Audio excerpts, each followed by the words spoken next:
Quando nós tomamos conhecimento do motivo da nossa dor, a primeira providência a ser tomada é perdoar.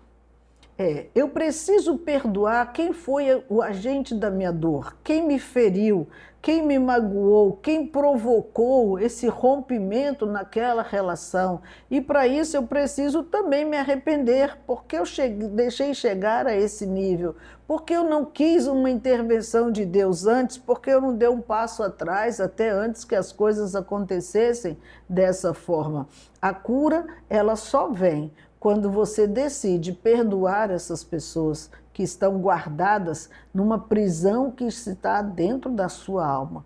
Por isso que a dor, ela tem a origem, o coração, porque essas pessoas estão presas dentro de nós mesmos. Elas estão impotentes porque elas seguem a vida delas, mas nós estamos com elas presas dentro de nós e remoendo isso na nossa memória todos os dias, todos os dias. E por isso, quando avistamos essas pessoas, dá um mal-estar, dá uma sensação ruim de não querer mais nem cruzar o caminho daquela pessoa. O ódio, ele borbulha outra vez dentro do coração para que essas pessoas não se aproximem mais de nós. Mas o texto, ele está falando daquilo que Deus pode promover em nós. O Espírito do Senhor, ele veio sobre mim para romper essas barreiras, para tirar essas dificuldades, para tirar a venda dos nossos olhos, para olhar até com compaixão por essa pessoa que não tem o nível do conhecimento de Deus e do seu amor que talvez você tenha. Jesus, ele não somente remove a dor, mas ele também troca a nossa condição de vida.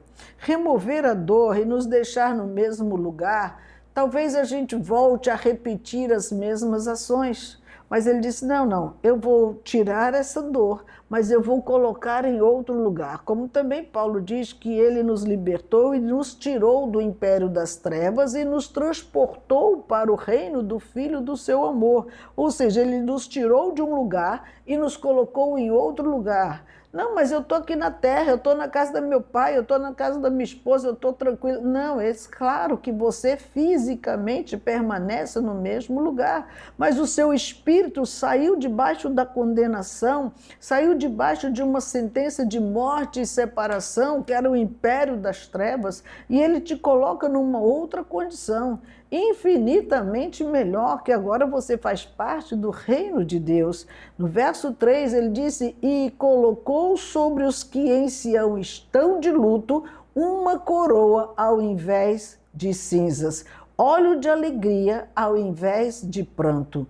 Essa fala de Isaías, ele estava dizendo, olha, a condição era choro, a condição era tristeza, a condição era perdas, pois ele veio e tirou você deste lugar e te colocou numa outra posição. Que posição era essa, querido? Essa pessoa que veio para trazer tristeza, o fim do relacionamento, as perdas, tudo isso que sofreu até aqui, hoje ele está mudando a sua posição.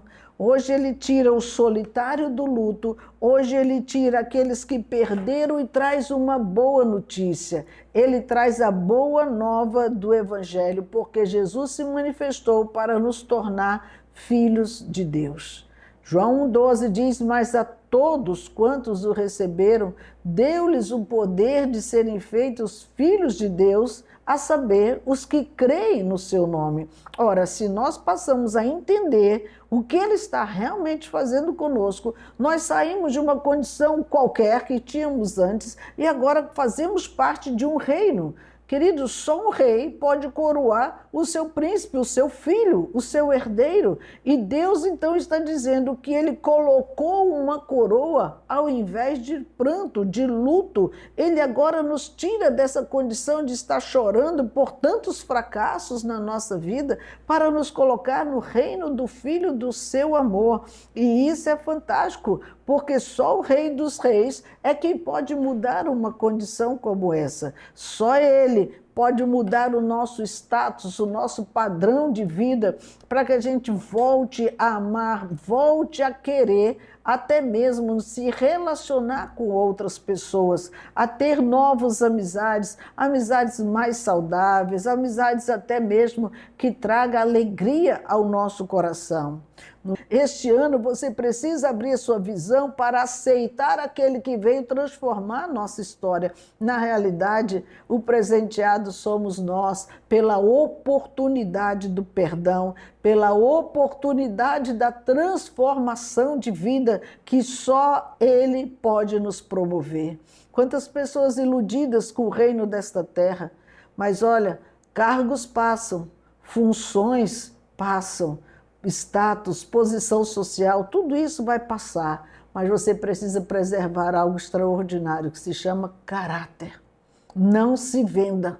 Caráter é algo que não tem valor humano que se compare, porque quando você vive debaixo de princípios e não negocia esses princípios, você está dizendo que você tem valor. E esse valor nós só temos porque Jesus nos valorizou com uma nova vida, perdoou todo o mau caratismo que tinha em nós, toda uma vida pregressa, uma vida de derrota, de fracasso, para dizer: eu estou fazendo o novo na tua história. Por isso, não despreze a novidade de vida que Ele tem para nós. Quantas pessoas têm desprezado isso, trocado por outras coisas tão vis deste mundo? Nada vale a pena. E eu preciso te alertar sobre isso, porque o ano aceitável do Senhor, Ele também nos ensina que nós precisamos dar uma pausa para tudo.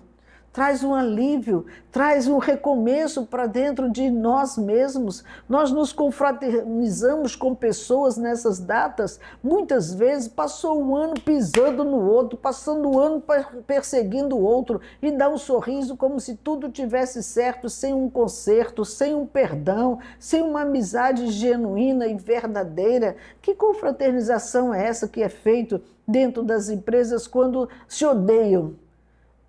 Acham ruim as adversidades que tem no dia a dia, quando o patrão chama atenção, cobra alguma coisa. Queridos, precisamos aprender que um dos nossos valores de caráter chama-se obediência. Se estamos dentro de uma empresa, a regra é da empresa e nós precisamos nos submeter a cada uma delas. Só que nós não resolvemos esses problemas que são estruturais. E nós que estamos como pessoas que virou máquinas que reproduzem trabalhos, precisamos entender, nós somos gentes. Toque em você e veja: eu sou gente, eu tenho carne, eu tenho sentimentos, eu tenho desejos, sonhos, vontades, e isso precisa ser expresso. Sentimentos foram colocados dentro de nós para a gente expressar sentimento de amizade, de respeito, de honra, de amor por as pessoas que convivem conosco, seja na nossa casa, seja no trabalho, na faculdade, onde você anda, até mesmo o estranho na rua. Respeite. Isso está quebrando hoje todos os princípios de Deus para que a gente possa ser pessoas como Ele desejou e sonhou desde o princípio. Você não é uma máquina de fazer trabalho todos os dias, não é uma cópia de alguém, não. Você hoje é uma pessoa única, separada e escolhida por Deus para ser chamado seu filho. Ele ama você, Ele quer transformar a sua história.